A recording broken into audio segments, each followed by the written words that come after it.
Lord have mercy, this man is about to lose everything. The sentence slipped from Nora Ellis's mouth before she even realized she'd spoken. Minutes earlier, she'd witnessed something she was never meant to see.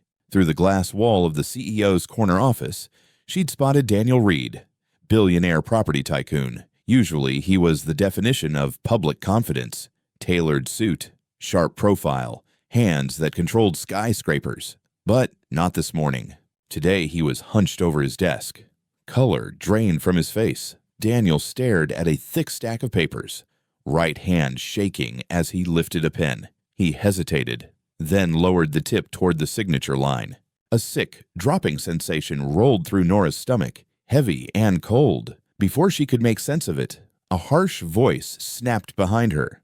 "What the hell are you doing up here?" She spun and saw Mr. Dalton, her floor supervisor, charging down the hallway. Thick-necked, flushed, breath sour with old coffee and acid, he barreled toward her like a freight train.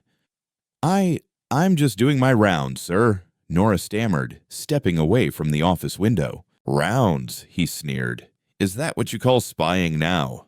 "No, sir, I didn't mean, I saw you staring in there," Dalton snapped. "What were you hoping to catch? Looking for leverage? Planning to sell something to the gossip sites? People like you, always hunting shortcuts." Heat flooded her cheeks. "I wasn't, I swear. His hand moved faster than her thoughts. Smack! Pain exploded across her cheek. White-hot and blinding, she stumbled backward into her cart, a disinfectant bottle crashing loudly to the floor. Her eyes stung, vision swimming, cheek blazing. "That'll remind you where you belong," Dalton growled. "Yes, sir," she whispered, pressing shaking fingers to her face. "I'm sorry." She pushed the cart away, each step heavier than the last, like her shoes were made of stone. A few minutes later, desperate just to breathe, she slipped into Daniel Reed's office. He was gone.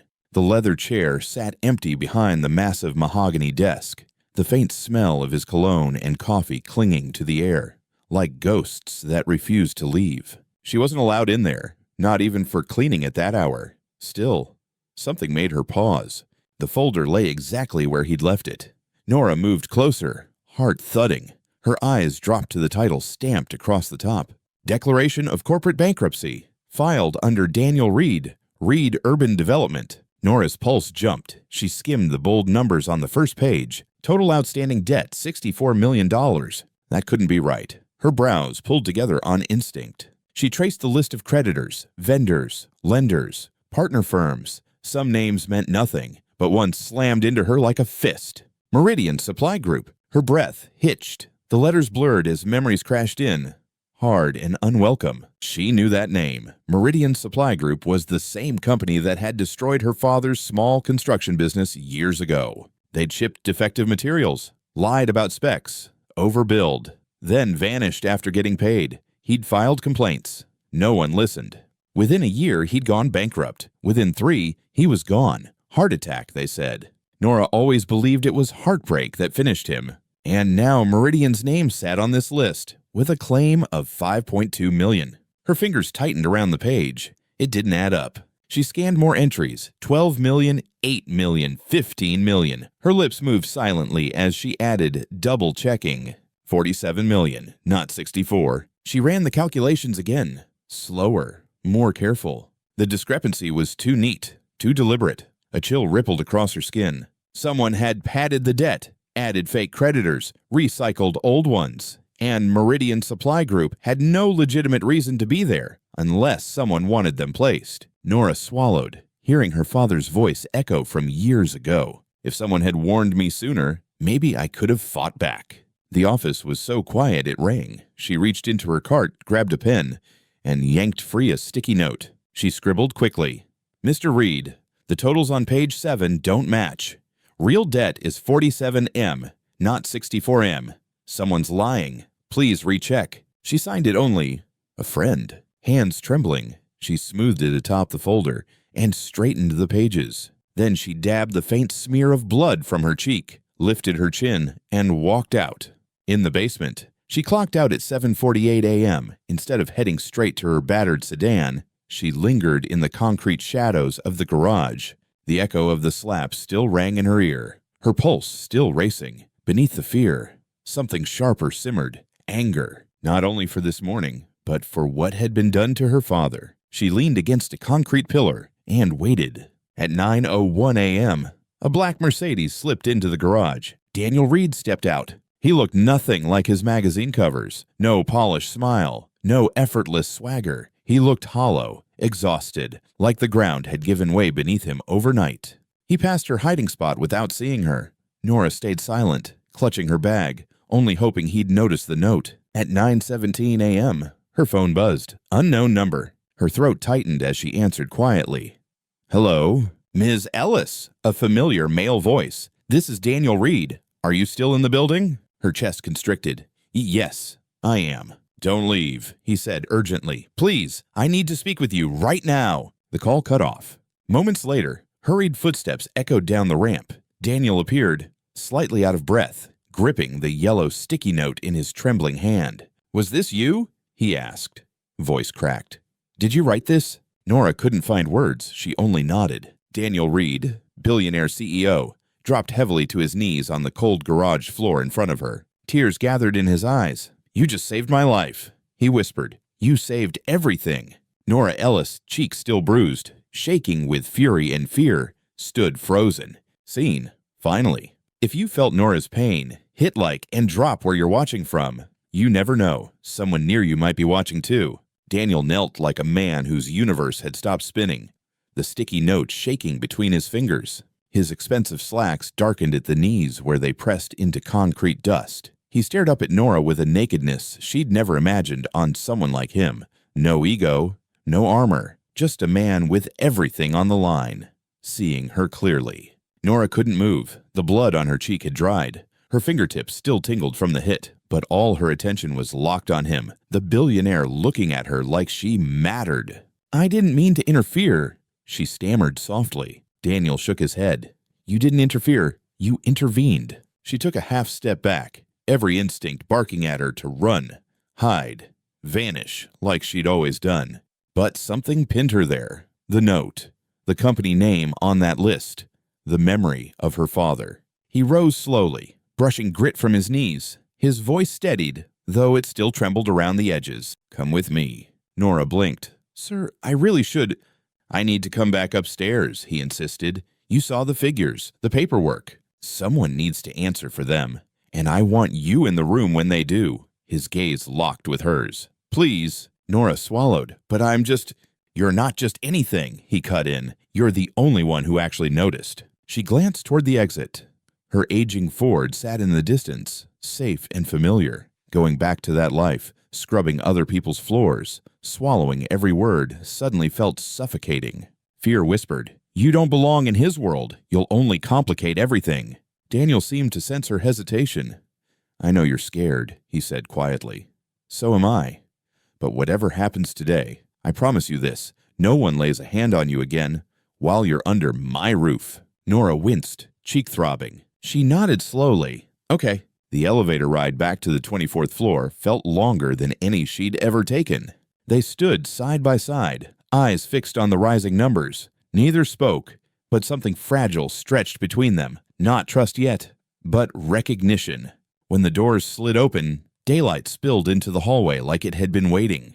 The executive floor was still empty, quiet as a church. The scent of leather chairs, fresh coffee, and polished glass wrapped around them as Nora followed Daniel to his office. He moved straight behind his desk and flipped through the folder. This time, his gaze traveled slowly, carefully. When he reached page 7, he lifted it, a faint, haunted smile tugging at his lips. 47 million, he murmured, not 64. He looked at Nora. "You said someone was lying. You were right, and I have a pretty good idea who'd dare."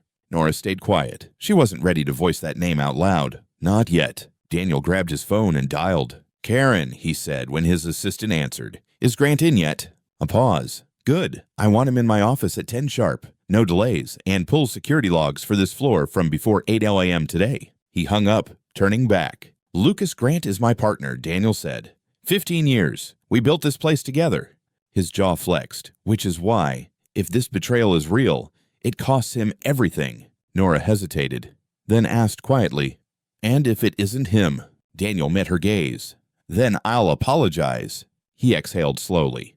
But for now, I'm trusting my gut, the same way you trusted yours. He motioned to the leather couch. Nora lowered herself carefully, terrified of touching anything, but it was far too late to retreat. Can I ask you something? Daniel said, taking the seat across from her. She nodded. What made you actually look at those numbers? What made you care enough to run them?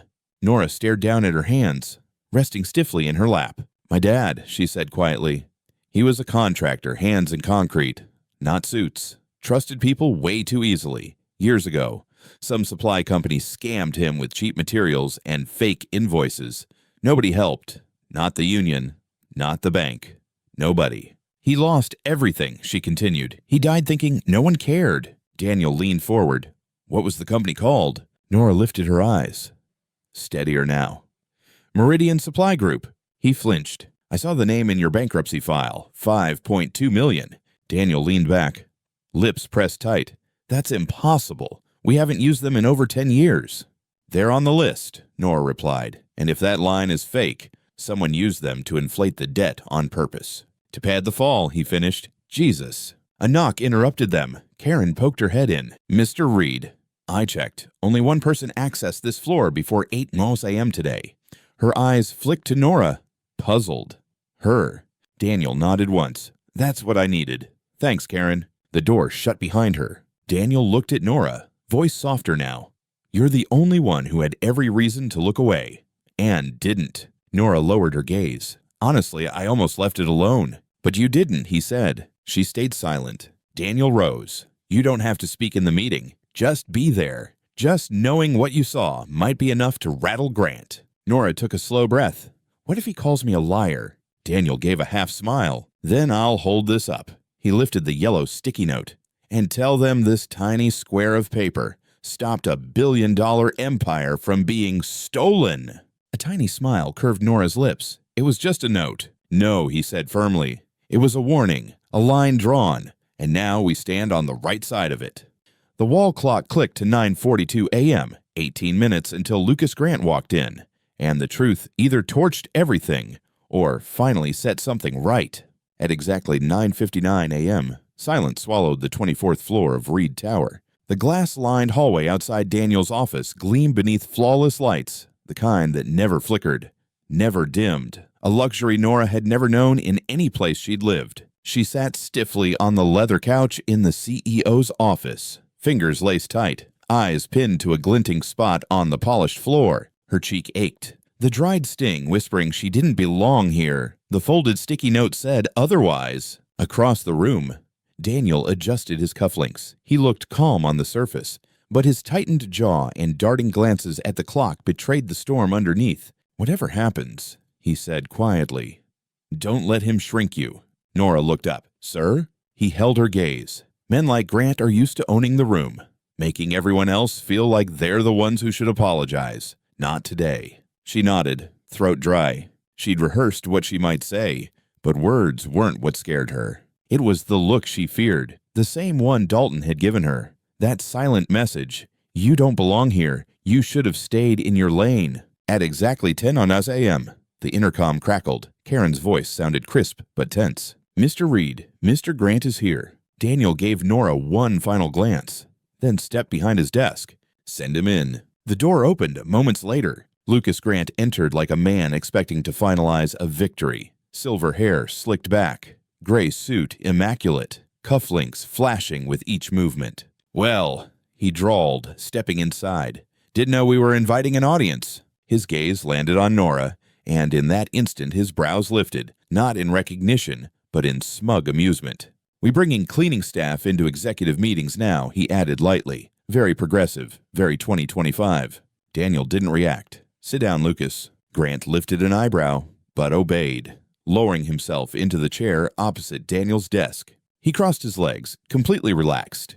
You look terrible, Dan. Long night? He asked, smiling. I almost made the worst decision of my life, Daniel replied evenly. Then I hope you didn't go through with it, Grant said, chuckling. Daniel slid the bankruptcy folder toward himself, opening it with deliberate calm. Funny thing, he said. I reread everything this morning. Something felt off. Grant's eyes flicked from the folder, to Daniel's face. Daniel continued, "You told me we were 64 million in the hole, but when I did the math myself, it came out 47. Lucas blinked once. "Must be a typo, Dan." 17 million is one hell of a typo, Daniel replied. "I'll have legal double-check," Lucas said smoothly, brushing invisible dust from his pants. "You've been under insane pressure. Easy to misread a column." Daniel slid the sticky note across the desk. "I didn't catch it," he said. "She did?" Grant's eyes dropped to the yellow square. He read it twice. Something in his expression cracked for a heartbeat, then smoothed back into a smirk. "Cute," he said. "Some janitor's prank." Nora's stomach twisted. "She's not a janitor," Daniel snapped. "She's the reason you aren't already in handcuffs." Lucas laughed, a sharp, empty sound. "You're taking her word over mine. I've been your partner 15 years, Dan. You know me." "And in those 15 years," Daniel said quietly, "you learned how to bury things so deep no one would notice." He nodded at Nora. She rose, knees trembling but voice steady. "I saw the file while cleaning," she said. "I know I shouldn't have looked, but the numbers felt wrong. I've seen enough overdue bills to recognize when totals don't line up. I checked the math 3 times. It wasn't a typo." Lucas's lip curled. "So the help is running financial audits now," he scoffed. Nora met his eyes. "No, sir, I just didn't want to watch someone get conned the way my father was." That quiet spark inside her flared into something fierce. The room went still. Daniel stood, shoulders squared, calm, but solid. "I checked the security logs," he said. "Only one person accessed this floor before 8. Nora." He gestured toward the screen behind him. "She also took photos of the pages. Want to look?" Lucas didn't answer. Daniel tapped a key. The monitor brightened. On screen, original documents appeared alongside altered versions, lines, amounts, digital signatures. Some matched, others did not. Then came the last creditor page, Meridian Supply Group, a company Daniel hadn't legitimately done business with in over a decade. "You slipped them in," Daniel said quietly. "They destroyed her father, and you used them again." "Why, Lucas?" Lucas's jaw tensed.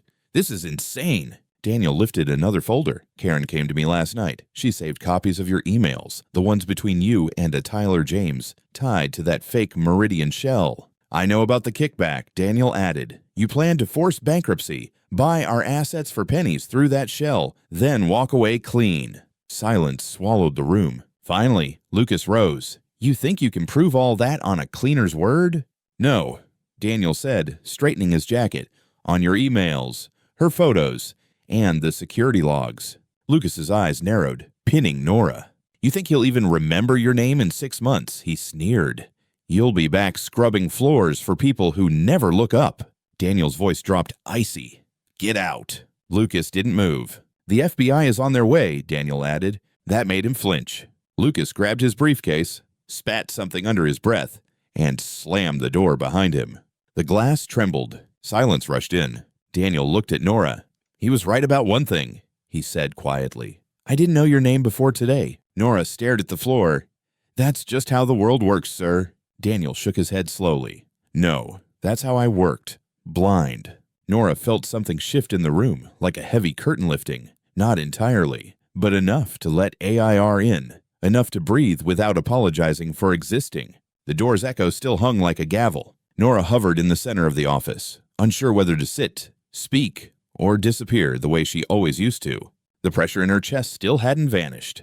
But it had changed. Less suffocation, more weight of what came next. Daniel stood by the window, staring at the empty space where Lucas had been. His expression wasn't victorious, not even furious. He looked older, as if 10 extra years had settled on his shoulders in one brutal meeting. Finally, he turned. "You okay?" he asked quietly. Nora nodded once. "Yes, sir." He gestured to the chair facing his desk. "Sit." She hesitated. "I should probably get back downstairs. I still have 2 floors on my schedule." He lifted one brow. "You're not going back to scrubbing toilets after this," he said. Her hands twisted together in her lap.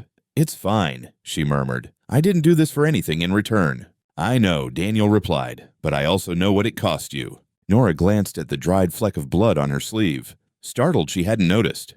"My supervisor, Dalton, he thought I was snooping. Hit me across the face. Said I was out of line." Daniel's features hardened, all warmth vanishing in an instant. "You're telling me someone assaulted you on my property during your shift?" She nodded slowly. He didn't speak for several beats. Then he picked up his desk phone with quiet authority and pressed a button. Karen, find Dalton. Have security escort him out immediately. He's done here. Then call HR. I want a full report on his record by noon. Daniel hung up and looked back at Nora. You didn't deserve that. Nobody does. People like me. She started, then stopped. He leaned forward slightly. People like you keep this place standing, he said. People like me just get our names etched on the glass. Nora swallowed. I still don't understand why you're being so generous. I didn't even sign the note. I wasn't supposed to be in your office. But you were, he replied, and you refused to walk past what you saw. You acted. That's more than I can say for a lot of folks I pay 6 figures. Her mind flashed to her small kitchen, overdue bills, eviction notices, to her daughter Lily's hand-drawn picture on their fridge, their heater that rattled more than it warmed. This moment felt unreal, like a dream she was scared to wake from. I appreciate all this, she whispered, but I'm not one of you. I'm just a cleaner, an hourly paycheck. Daniel stood and retrieved a sheet of paper from his drawer, handing it to her. She looked down, confusion turning to disbelief. A formal job offer, position Junior Audit Analyst, Department Internal Oversight. Start date Monday, training provided, salary $4,150 a month, full benefits, tuition assistance, child care credit. Her mouth fell open slightly. Sir, I can't take this, she breathed. Why not? He asked, genuinely puzzled. I don't have a degree, she said. Never worked in an office. I don't even know where to begin. Daniel's smile this time wasn't the polished press smile she recognized. It was smaller, tired, human. You think I was born signing billion-dollar deals? Everybody starts somewhere, he said. I'd rather start with someone who actually pays attention than another shiny resume with no spine. Tears burned behind her eyes. I don't want charity, she murmured. It's not charity, he replied. It's justice. The word hit her like a drumbeat. Justice, not mercy, not pity, justice. You saw what no one else did, Nora. You connected the dots. That instinct is auditing, and you can't teach that. She wiped her forehead, still dazed. What about my daughter, she whispered. I'd need time. I can't afford daycare. I work weekends at a diner. My schedule is... We'll adjust around it, Daniel said. You tell us what hours you can manage. We'll make it work. She stared at the paper again. Her name sat at the top in bold letters. Nora Ellis. It looked different there. Stronger. More permanent. I don't even know what to say, she breathed. Say yes, he answered simply. She looked up, still shaking. I'm scared, she admitted. He nodded. Me too, but you gave me a second chance today. Let me give you one. Nora cradled the offer like it might shatter. After a long, stretching silence, she whispered, Okay. Daniel extended his hand. When she shook it, it felt like more than a business gesture, like crossing a bridge, leaving one version of herself behind. Take the rest of the week off, he said. Be with your daughter. Rest. When you come back Monday, we'll get you set up. Diane Holt will be your mentor, sharp, patient, doesn't scare easy. Nora nodded, still stunned. Okay, thank you. No, Nora, he said. Thank you. She left clutching the offer like a lifeline. As she passed the reception desk, Karen looked up and gave her a real smile, not the polite, distant one Nora was used to. Congratulations, Ms. Ellis. Nora blinked. No one had ever called her Ms. Ellis before. It settled over her like armor. She stepped into the elevator, heart pounding. For the first time in her life, she didn't feel like she was polishing someone else's world. She was stepping into her own. The fluorescent hum felt familiar, but everything else had changed. By Monday morning, Nora stood in the main lobby of Reed Tower just before 8 a.m., dressed in the most professional outfit she could afford. A navy blouse from Goodwill, slacks a touch too long, black flats scrubbed clean with a toothbrush. Her hair was pinned back, held by Lily's small barrette. This time, she walked in through the front doors, not the service entrance, not the loading dock. The marble under her shoes gleamed like always, but she wasn't pushing a mop across it. Security guards at the front, who'd never looked twice at her before, nodded. Morning, Ms. Ellis, one said, checking her new ID. She blinked. Good morning, she replied. The badge felt stiff against her chest. Nora Ellis, Junior Audit Analyst, Internal Oversight. The words looked surreal. So did the floor-to-ceiling windows, the fresh flower arrangement by the elevators, the scent of espresso and high-end perfume. One hand held her small purse. The other gripped her tote with a notebook, 2 pens, and a used Chromebook. Please let no one ask me anything today, she silently begged. The elevator dinged. She rode up with two men in sharp suits and a woman in red heels, busy on a Bluetooth call. They ignored her, which suited Nora just fine. The doors opened onto the 18th floor, and the view stole her breath. Internal oversight occupied a glass-walled suite overlooking Lake Michigan. Morning sun poured over open workstations, dual monitors, whiteboards covered in codes and notes. No mops, no supply closets, just concentrated quiet and clicking keyboards. A petite woman in her early 60s with cropped silver hair waited near the entrance. "Ms. Ellis?" she asked. "Yes," Nora said, straightening. "I'm Diane Holt, your supervisor. Welcome." Diane's voice was calm, handshake firm, eyes kind. Nora exhaled a breath she didn't know she'd been holding. "Thank you," Nora whispered. "We'll walk through the basics," Diane said, gesturing to a desk in the back corner. "That spot's yours. We'll set up your computer, email, then start system training this afternoon. I hear you've already demonstrated an impressive eye for detail." Nora smiled faintly. "I just noticed something that felt off." Diane nodded. "That's where every good investigation begins." The rest of the morning blurred. Passwords, logins, security prompts. Nora sat through orientation videos, watched Diane navigate custom software, and scribbled notes furiously, catching maybe half of what was said. By noon, her brain throbbed. At 12:10, Diane dropped 2 coffees on Nora's desk. Yes, ma'am. Sorry, Diane." Nora corrected herself. Diane smiled. "We don't stand on ceremony here." The coffee's aroma brought back memories of gas station cups, freezing parking lots before dawn shifts. "You're doing fine," Diane said. "Most new hires are drowning day one. You're treading." Nora laughed weakly. "Feels more like flailing."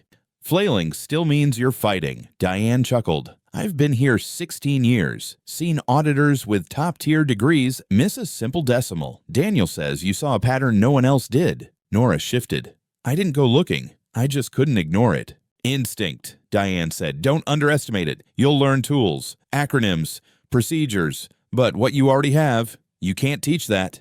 Nora stared out the window. Her tiny sliver of skyline view was hers. At 2 p.m., Daniel stopped by. No entourage, no jacket, just a white shirt and that calm, tired expression. Heads lifted. "Nora," he said. "How's the first day?" She stood awkwardly. "A lot to take in." "Diane treating you right?" he asked. "She is," Nora replied. Daniel pulled a small envelope from his pocket. "This came through payroll, training stipend. Thought I'd deliver it." Nora accepted it carefully. "You didn't have to." "I wanted to," he said, voice softening. "My dad was a school custodian 30 years. Nobody ever told him thank you. Figured it's about time someone heard it." Nora blinked. "Thank you, Mr. Reed," she said. He nodded and left as quietly as he'd arrived. Diane watched him go. 3 CEOs, she said. "He's the first who remembered my daughter's name." Nora tucked the envelope into her purse, deciding not to open it until she got home. Hope felt safer sealed a bit longer. At 4:45, Diane passed by. "Go home. You survived the first day. That's a win." Nora smiled, powered down, and left. Outside, the sun had dipped low, turning Reed Tower gold. Nora walked toward the bus stop, tote heavy on her shoulder. At home, Lily waited on the front steps, swinging her feet. "Mama!" she shouted, racing forward. Nora crouched, pulling her close. "Hey, you're home late," Lily said. "How was it?" Nora pressed her cheek to her daughter's hair. "Different," she said. "Hard, but good." "Do you have your own desk?" Lily asked. "I do." "Your own chair?" "Yep, and my own login password." Lily gasped. "You're fancy now." Nora smiled. "Not fancy, baby, just finally seen." They went inside. The peeling wall paint and flickering kitchen light hadn't changed, but somehow the room looked brighter. Her tote by the couch felt like proof of something new. By Wednesday morning, Nora's third day, the office coffee machine hissed as she filled a cup. Her feet already ached, not from miles of mopping, but from nervous pacing. The 18th floor was a different world, clean, controlled, humming with quiet urgency. Everyone moved with purpose. Analysts wore sleek glasses, smartwatches, confidence. The air buzzed with keystrokes and muffled call voices. Nora threaded through it, observing more than speaking. She wrote everything in her floral notebook, the same one that once held Lily's homework list and coupon math. Abbreviations, software names, compliance steps. They became a secret code she was determined to crack. Diane remained patient, but Nora could feel certain eyes on her, curious, cautious. Not cruel, just calculating, like they weren't sure where she fit in the equation. At first, she thought she imagined the whispers. Then she heard them clearly. I heard she used to scrub the 24th floor. No degree, not even community college. Reed gave her a desk because she caught a typo.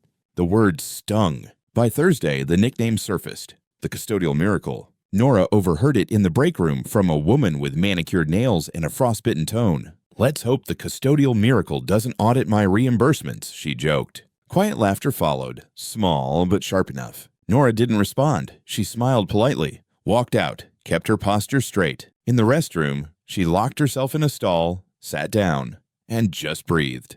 Not crying, not yet, just breathing. She pictured Lily's drawing labeled "My Hero" taped on their fridge. "Don't let them steal that from you," she told herself. The next morning, Diane dropped a thick binder on Nora's desk. "First challenge," she said, almost cheerful. Nora blinked. "What is it?" "Cross-quarter expense review for senior analyst Brian Keller. He asked for your input." "Me?" Nora asked. Diane nodded. He insisted. It should have felt flattering. But when Nora glanced at Brian, a lean man with slick hair and the posture of someone always ready to lunge, she caught the glint in his eyes. This was a test, not a favor. She spent her weekend buried in that binder. After Lily fell asleep, Nora sat at the kitchen table with spreadsheets and receipts, travel costs, vendor invoices, reimbursements, all blurred until patterns emerged. A lunch for two in Miami, on a supposed solo trip. Hotel charges split under two departments. A client meeting with no matching entry in any sales calendar. She highlighted each inconsistency, triple-checked dates, and cross-referenced internal memos. By Monday, she'd flagged 7 discrepancies, 4 serious.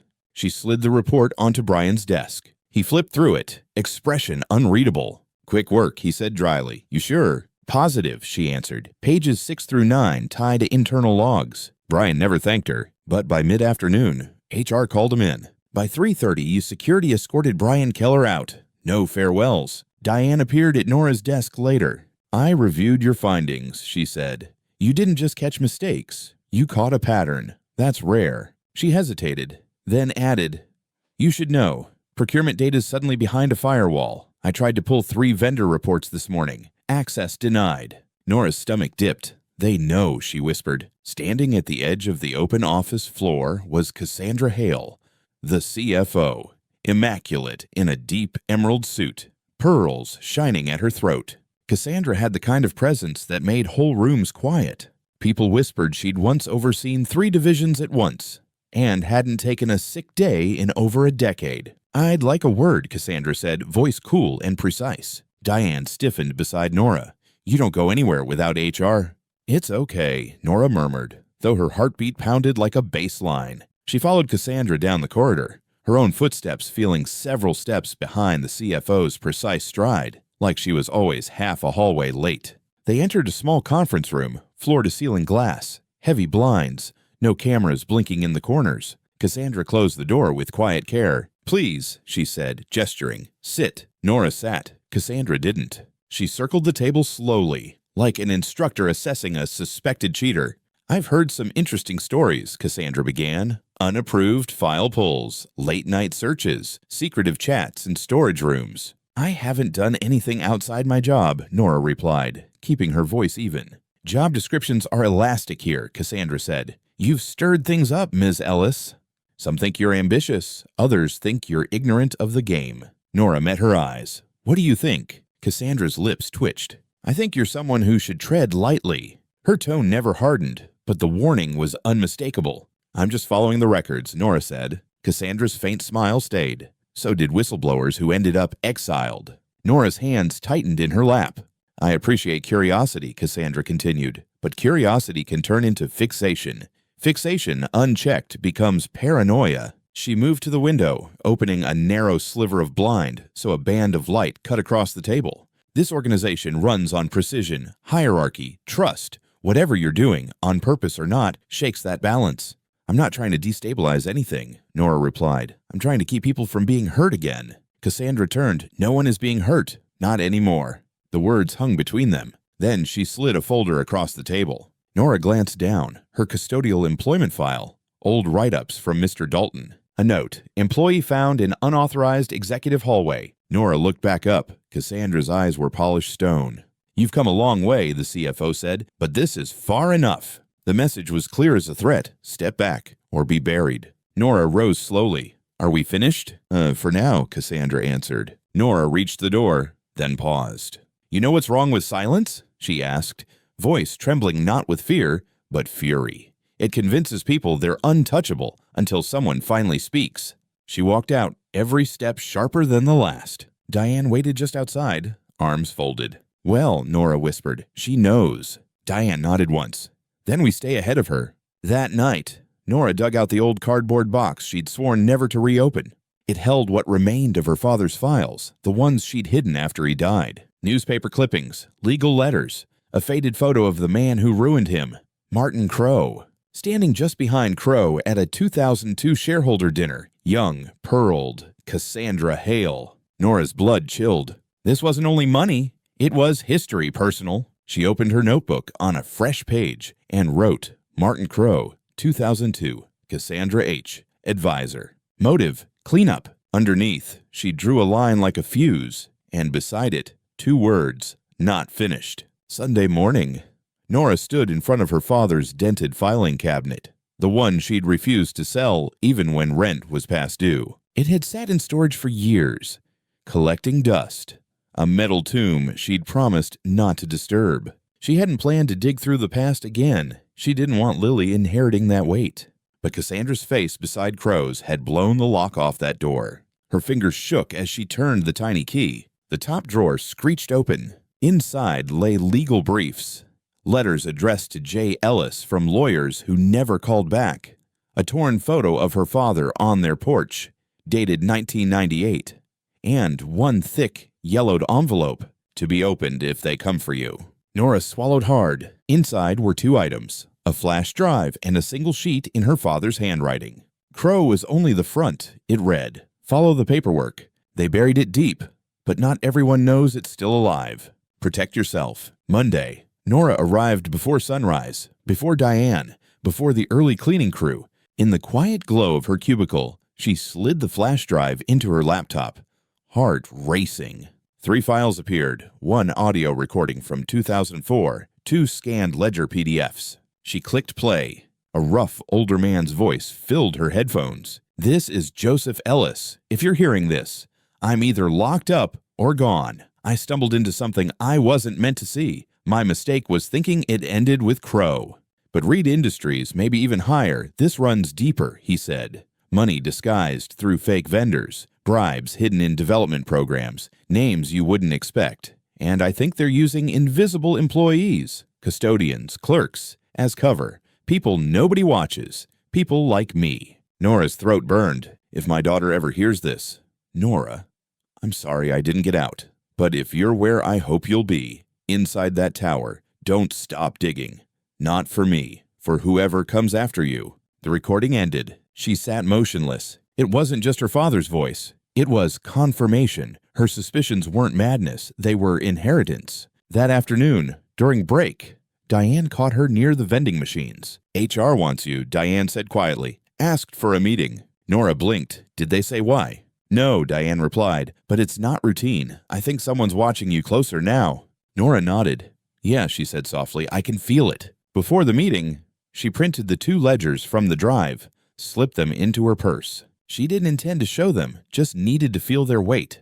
Solid proof she wasn't imagining things. Inside HR, the atmosphere felt too warm, smiles too careful. "Just to check in," the woman across the desk said, lips stretched. "We've noticed some unusual access attempts from your account." Nora kept her voice calm. "I'm reviewing vendors. That's literally my role." "Of course," the woman replied, "but maybe narrow your focus. Stay within your assigned sectors. We wouldn't want confusion." "Muzzle," Nora thought. "Understood," she said aloud. "May I ask who raised the concern?" The smile didn't budge. "We can't share that." Back at her desk, a sticky note waited from Diane.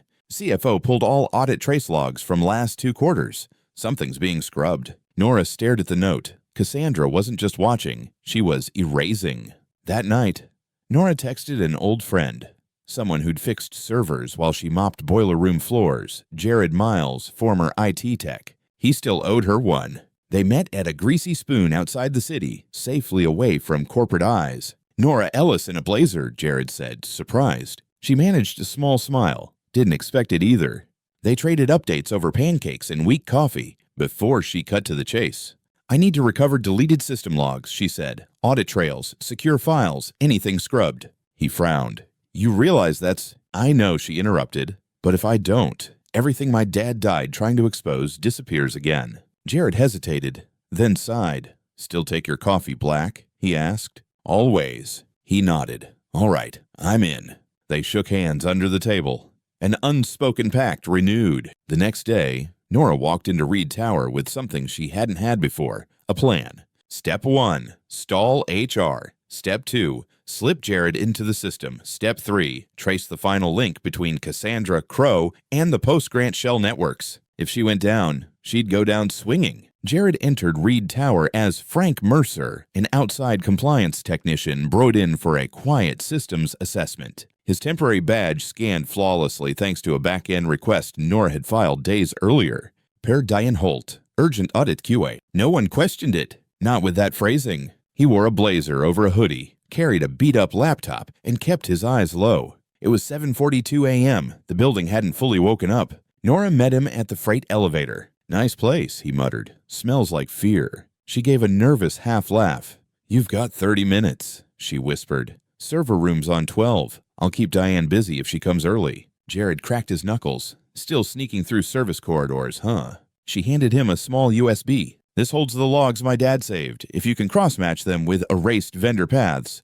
I get it, he said gently. Watch the hall. He vanished into the steel corridor. Nora's hands trembled, not from terror, but from brutal focus. Each minute thudded in her ears. Upstairs, her monitor glowed with a blank expense form as camouflage. She draped her blazer over the chair so it looked like she'd just stepped away. At 8:06, her phone buzzed. Jared, partial logs recovered. Cassandra's ID used backdoor audit tools. Hidden vendor code RAV07.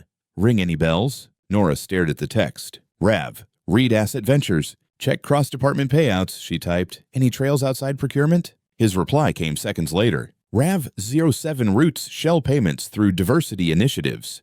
But money lands in dead LLCs. One matches your dad's note. Harbor Ridge Partners. Nora's pulse stumbled. That name was circled twice in her father's folder. She typed, pull everything. Backdate where possible, then erase your footprints. Jared responded, already scrubbing, but Nora, this is deep. If they catch you, this won't just cost a job. People vanish over this. She didn't answer. She already knew. At 8:13, Diane walked in. Nora, she called. Nora stepped into view like she'd just returned from the kitchen. Morning.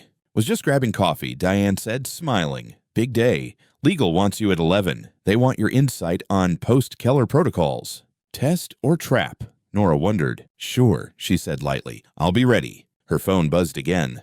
Jared, 87% downloaded. Need 5 more minutes. You okay? Nora, I'll buy you the time. Just get out clean. Then Cassandra stepped onto the floor, hair immaculate, pearls gleaming. She moved straight toward Diane's office. The two women spoke in low tones, then disappeared behind a closed door. Nora's stomach knotted. She texted Jared one word. Now.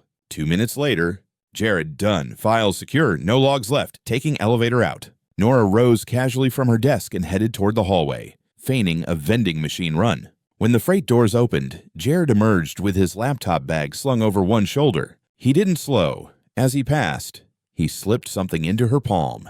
The USB felt tiny in her hand and impossibly heavy. At 10:55, she walked into the legal conference room. 3 people waited, 2 attorneys, 1 compliance officer. They offered practiced smiles, poured water, thanked her for coming, like this was a friendly lunch. Then came the questions. Have you accessed data outside your assigned areas? Do you recognize this log entry? Have you spoken with any former staff recently, perhaps someone like Amanda Bryant? Nora answered carefully, calmly. She didn't lie, but she didn't hand them ammunition either. Finally, the senior counsel leaned forward. We'd like to remind you, Ms. Ellis, that unauthorized system access, regardless of intent, can result in immediate termination. Nora met her eyes. And if someone authorized criminal fraud, does that end in unemployment or federal prison? The room froze. She stood. Thank you for your time. Outside, Diane waited near the door. Nora didn't say anything. She just pressed the USB into Diane's hand. Diane glanced at the label. Harbor Ridge, RAV07 chain. Her jaw tightened. Is this everything? Nora nodded. No more theories. This is evidence. Diane exhaled. Then we go to Daniel. Not yet, Nora said. Diane blinked. Why?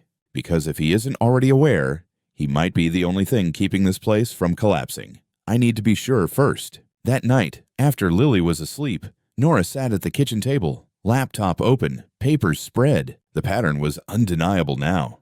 Her father hadn't been ruined by bad luck. He'd been methodically silenced. And 20 years later, his daughter held the receipts. What she didn't yet have was a strategy. Thursday morning looked like any other, but Reed Tower felt altered. Nora sensed it the second she stepped off the elevator. The atmosphere was tight, conversations clipped, glances quickly averted whenever she neared. Even the custodial crew, her old squad, gave brief nods and hurried on. She wasn't invisible anymore. She was a signal flare. Diane met her by the coffee machine. He knows, she whispered, handing Nora a file under the pretense of small talk. I sent the drive to Daniel's secure inbox at 3 a.m. He opened it at 4:17 from his home IP. Nora's pulse kicked. What did he say? Nothing, Diane replied, but he asked to see you.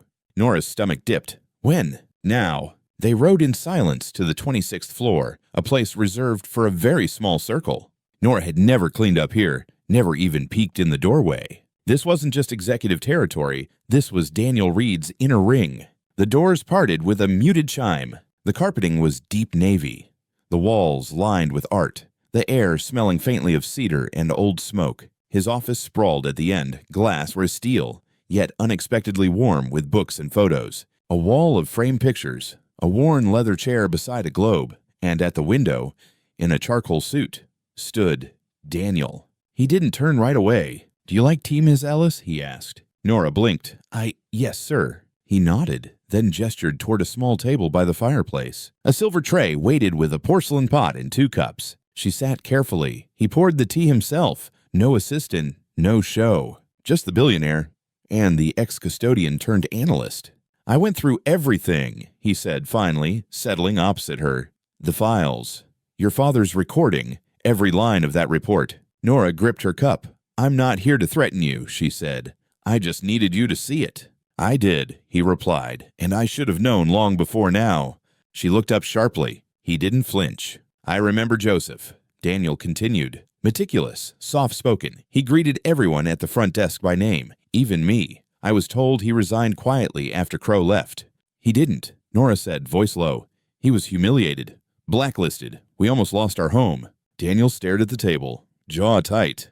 That's on me, he said. Silence stretched. Finally, Nora slid a sheet across to him, a list of still active shells. They're draining funds from your own compliance budget, she said. He didn't reach for it. I believe you, he answered, and I believe Cassandra Hale is dangerous. She's been steering this longer than I wanted to admit. Nora exhaled slowly. So what happens now? He leaned in, hands clasped. You and Diane will quietly build a comprehensive dossier. Every name, invoice, signature. We bring it to the board. Not legal. Not yet. I want the directors to see it before anyone buries it again. Nora hesitated, and Cassandra, a faint, hard smile tugged at his mouth. She'll tie her own noose. She just needs the correct rope. Then his face sobered. But this will get uglier. There are people here who'll shield her because she enriched them. Are you prepared to be the reason some of them fall? He asked. Nora met his gaze. My father died chasing the truth. I won't let his story end unfinished. Daniel nodded once. Then we finish it.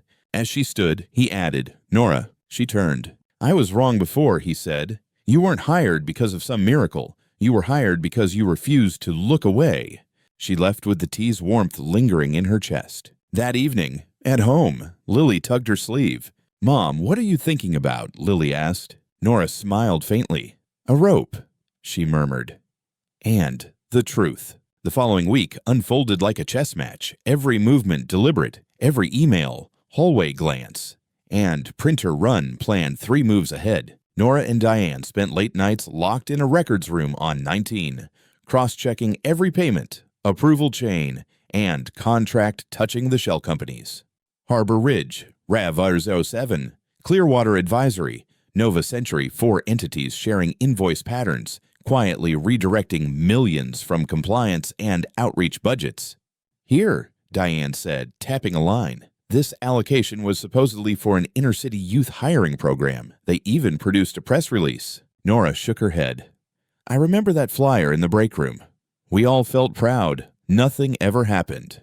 Diane's mouth thinned. That's the trick. Cassandra didn't just steal. She wrapped the theft in charity. 6 days later, they had the finished report, 58 pages, 6 appendices, dozens of source links, screenshots, statements, timestamps. They handed it to Daniel in person. He skimmed the first several pages, then closed the binder gently. This could gut this company, he said quietly, and save it. Nora had one more request. I want to talk to her, she said. To Cassandra. Diane frowned. Why? Daniel hesitated. What for? Nora's eyes didn't waver, because sometimes the only way to end a story is to let the villain write their last line themselves. 2 days later, Nora stepped into the 24th floor boardroom, one of the building's most tightly controlled rooms. A long walnut table stretched between glass walls, leather chairs on either side, a wall of silent displays waiting for a presentation that wasn't coming.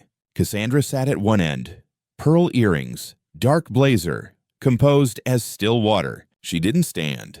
You requested this meeting, Cassandra said without lifting her gaze. Nora took the seat across.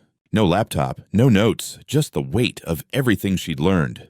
I wanted to give you a chance to explain, Nora said, before this goes wider. Cassandra gave a soft laugh. Public? Nora nodded. The board gathers tomorrow. Daniel's calling for a full investigation. Daniel, Cassandra murmured. The man who once overlooked millions misallocated under his watch. Nora's tone stayed steady.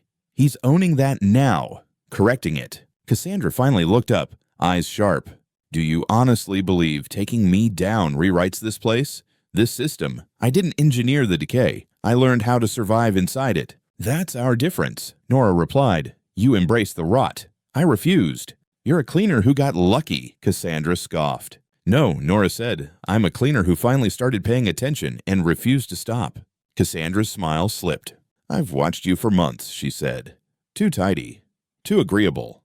I assumed someone else was moving you. I'm nobody's pawn, Nora answered, but you were a signal. Cassandra stood, walking to the window. I was 32 when I realized power would never be handed to me, so I took it. Every shell company, every shift, I did it to build something for people like me. Nora rose too.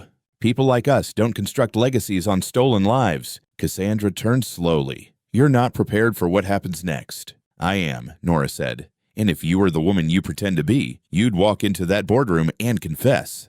Cassandra stayed silent. Nora moved to the door. Before opening it, she said, for what it's worth, my father remembered you, said you always said the right things until you stopped showing up. You didn't disappear. You just moved upstairs and shut the curtains. Behind her, the quiet felt heavy. Then Cassandra's whisper floated across the room.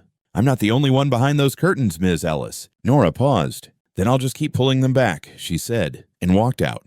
The next morning's board meeting felt like a courtroom. Nora stood behind Daniel, who now sat at the table's head. Diane and 2 internal audit leads beside him. Cassandra sat at the far end, expression unreadable, posture perfect. Around them, 12 directors, investors, legal advisors, senior partners, people whose personal wealth could rival small countries, sat unusually still. Daniel began calmly. Well, we're at a crossroads, he said, resting a hand on the thick report. What you're about to hear will disrupt assumptions. Ignoring it would be the real danger. He nodded toward Nora. Ms. Ellis. Her palms were cold as she stepped forward. My name is Nora Ellis. Some of you know me from the custodial staff, others from audit. I've worked here over 8 years. I've scrubbed your floors and reconciled your numbers. A faint rustle moved through the room. I'm not here with accusations, she said. I'm here with documentation. She clicked the remote. The screen lit with vendor logs, transaction paths, shell entities, then names. Harbor Ridge, RAV-07, Stoneworth Logistics. Each payment traced, each signature matched. She told the story plainly, voice steady but charged. Internal theft, misused diversity money, kickbacks disguised as consulting. For the last 3 minutes, Her father's recorded voice filled the room. They used our invisibility. His voice crackled. Didn't expect us to notice. When it ended, silence pressed in. Daniel finally spoke. We'll open the floor. The pushback came fast. This is conjecture, one director snapped. Cassandra's been here 20 years, another said. We don't discard loyalty overnight. Where's proof she authorized this? Someone asked. She did, Diane cut in, rising. Any disbursement above 100,000 needed dual sign-off. We have timestamps. Her initials. Login metadata.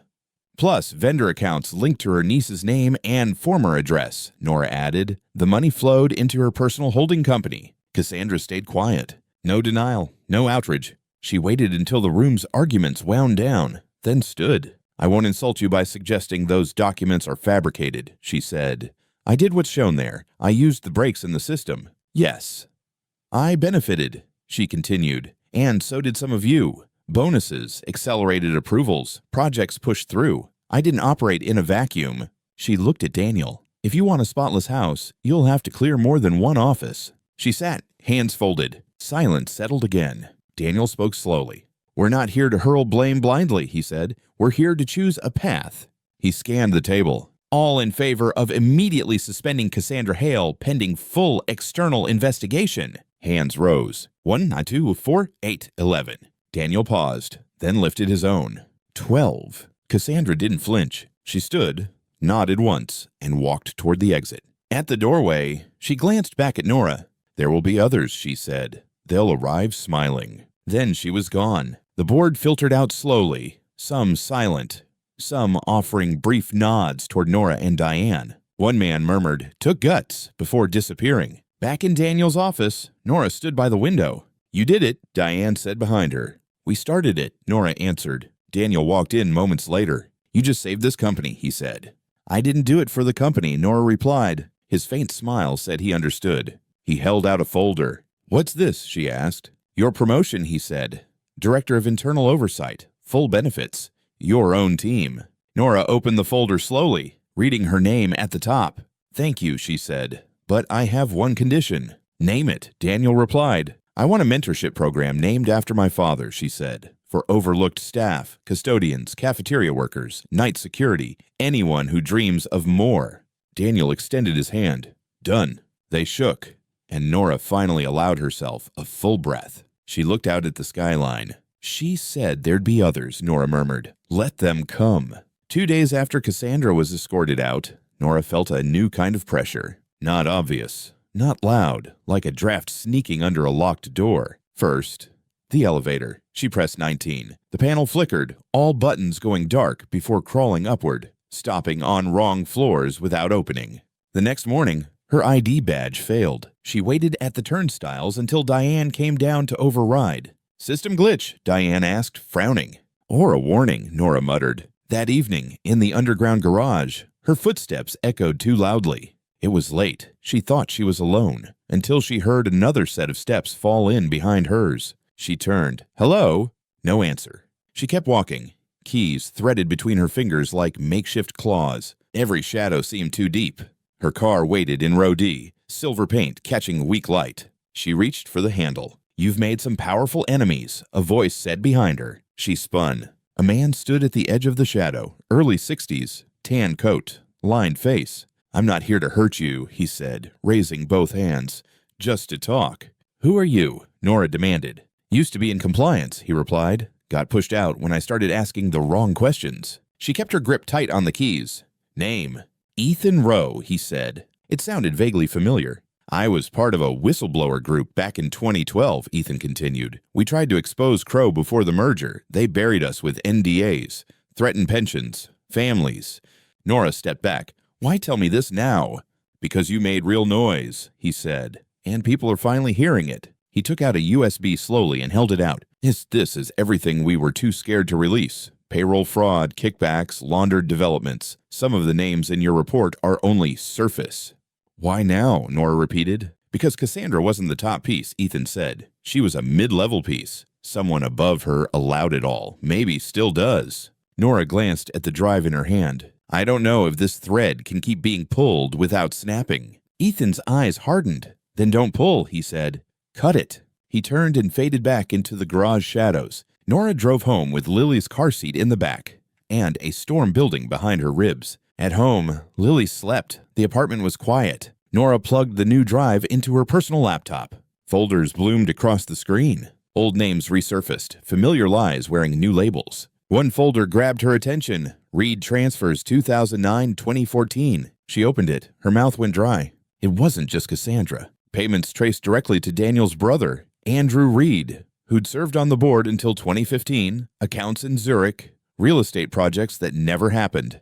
And on one document, Daniel's signature, dated 13 years earlier. Nora leaned back, stomach twisting. What if he'd known the whole time? What if this was all an elaborate cleanup, and she was just the one holding the broom at the end? Her phone buzzed. A text from Diane. You okay? Jared says your access logs are being reviewed again. Someone's phishing. Nora didn't respond. For the first time since everything began, she wasn't sure who, if anyone, she could fully trust. She looked toward Lily's bedroom door, then at the drive glowing in the USB port. The queen had fallen, but the king, if there was one, might still be moving pieces. Monday. The sun rose, but Reed Tower felt colder than before. Nora walked in with her chin up, badge finally working again, thoughts spiraling. Every familiar face was a question. Who knew? Who kept quiet? Who watched her moves now?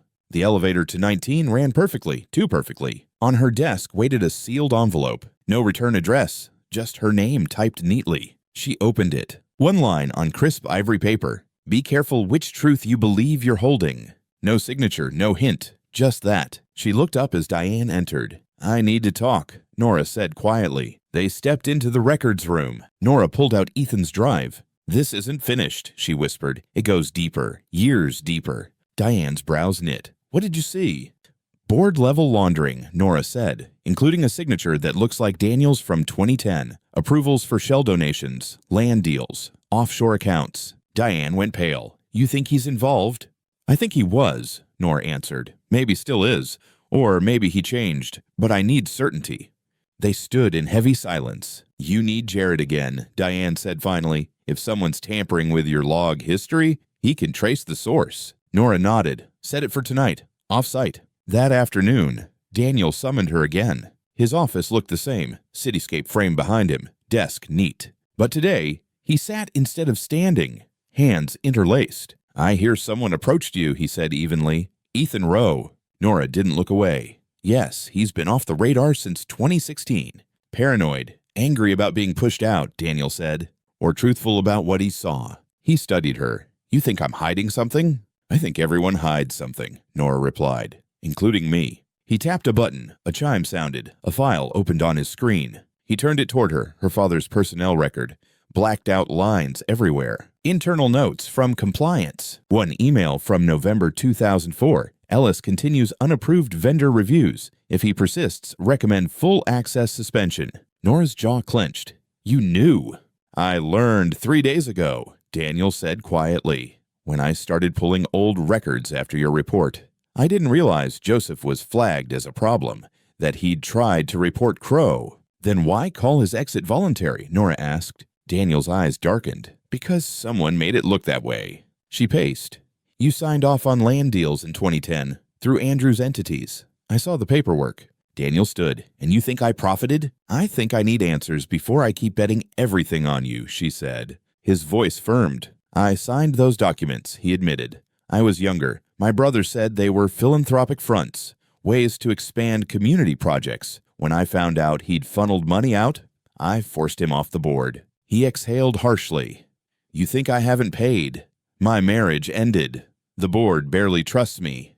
And now, because of what you uncovered, I might finally fix what I should have stopped 15 years ago. Nora searched his face. He didn't blink. I'm not your enemy, but if you decide I am, walk away. I won't block you. Silence stretched. I don't know what I believe yet, Nora said at last. But I know where the truth will be. In the logs. That night, she met Jared at a rented co-working space off Ashland. I scanned your recent activity, he said. Someone mirrored your logins. Private terminal, executive floor, device fingerprint matches Daniel Reed's office. Either he's watching your every move or someone's using his credentials. And there's more. Lesson 1. The people no one sees can change everything. If you're in your 60s or 70s, you've probably learned a hard truth. The world runs on the backs of people no one notices. For decades, you may have watched janitors, cafeteria workers, night shift guards, and clerks hold a building together,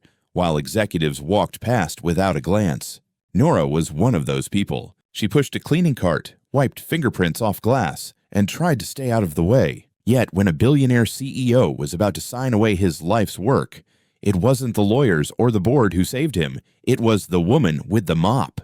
She noticed the numbers didn't add up. She remembered the name of the company that ruined her father. She cared enough to pull out a pen, do the math, and leave a simple sticky note. For older Americans who spent a lifetime feeling overlooked, this story is a quiet reminder. Being unseen does not mean being unimportant. Your eyes, your memory, your conscience still matter. Sometimes the person at the very bottom of the ladder is the one who keeps the whole structure from collapsing. Lesson 2. Courage and conscience don't retire. As we age, many of us are told, sometimes gently, sometimes not so gently, to stay out of trouble, keep your head down, or let the younger folks handle it. But if you've lived through layoffs, broken pensions, shady deals, or bosses who got away with too much, you know that silence often protects the wrong people. Nora's father died with a broken heart after trying and failing to expose corruption.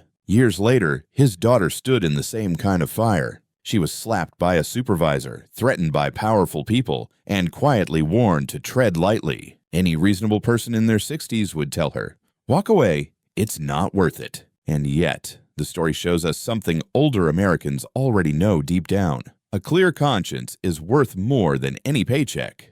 Whether you're 35 or 75, courage is not a young person's game. It is a decision. Nora kept digging when systems told her to stop. She asked questions, pulled old files, enlisted help, and refused to pretend she hadn't seen what she saw. For those of you who have stood up to bosses, landlords, or officials in your own life, her journey might echo your own. The cost is high, but the price of looking away is higher. Lesson 3. Our legacy is who we lift up, not what we accumulate. By the time someone becomes a billionaire CEO, most people assume the story is over. The man on the magazine cover is the finished product. But if you've lived long enough, you know that character is tested all the way to the end. Daniel Reed had signed bad documents years earlier. He trusted the wrong people. He looked away from workers and numbers that didn't touch his world. When the truth finally surfaced, he stood at a crossroads familiar to many older adults. Hide what you've done, or make it right while you still can. He chose the harder road. He believed Nora, fired abusive supervisors, confronted corrupt partners, and risked his reputation in front of his own board. Most importantly, he used his power to lift up the very people the company had ignored, starting with Nora, the cleaning woman who became director of internal oversight. Many of you think about what you're leaving behind, not just savings, but stories, values, and chances for your children and grandchildren.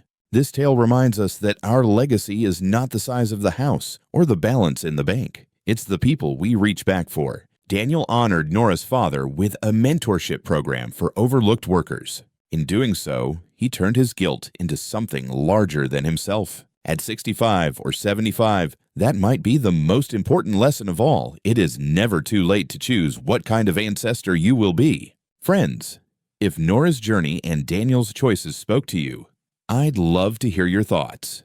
Have you ever felt unseen at work or in your community, yet noticed something important that no one else did? Do you believe it's ever too late in life to stand up, correct past mistakes, or lift someone else higher, like Daniel did for Nora? Share your experiences and wisdom in the comments. Please remember to like this video, subscribe to my YouTube channel, and share it with someone you care about, so more people can gain strength and hope from stories like this.